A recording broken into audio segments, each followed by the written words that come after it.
Good afternoon. Welcome to the Midday Mull for Friday, the 19th of April. With Robert Murray McShane's reading scheme, one of the chapters we read today is the second chapter of Paul's second letter to Timothy.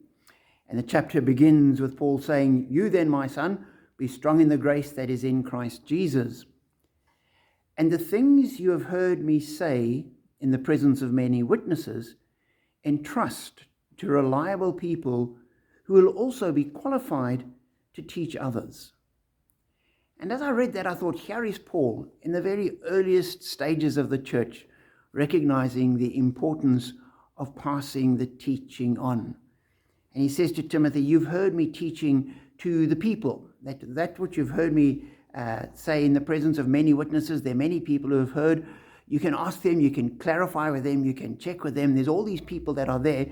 Take that teaching and pass it on to reliable people, not just to anybody, but find people who you can trust, who will hold on to it, will be able to take it forward, and people that are then enabled and qualified to teach others, so that it doesn't stop with this congregation, but it goes on."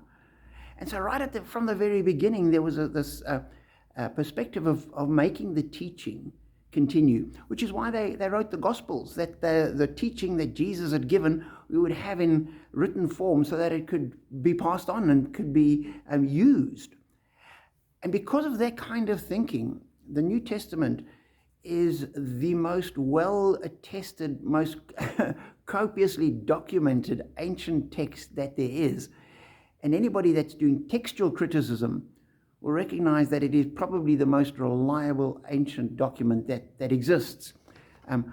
The critics might not always agree with what he said, but in terms of an ancient document, it is unparalleled as an ancient resource. And this is because people like Paul recognize the importance of the teaching. And for us today, we say we can rely on it. Because of this, the teaching that Paul received, the teaching that Jesus gave, that was passed on, there was this mindset of making sure that teaching gets passed on to more people, that it goes on to others, and doesn't just stop with the people that have heard it, but that it continues. And 2,000 years later, down the other end of Africa, we are benefiting from that attitude way back then.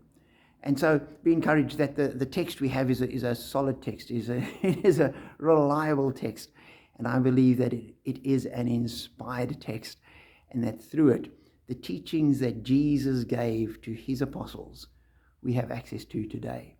And that is the ground of our faith and the source of our hope. Be encouraged and know that we are blessed.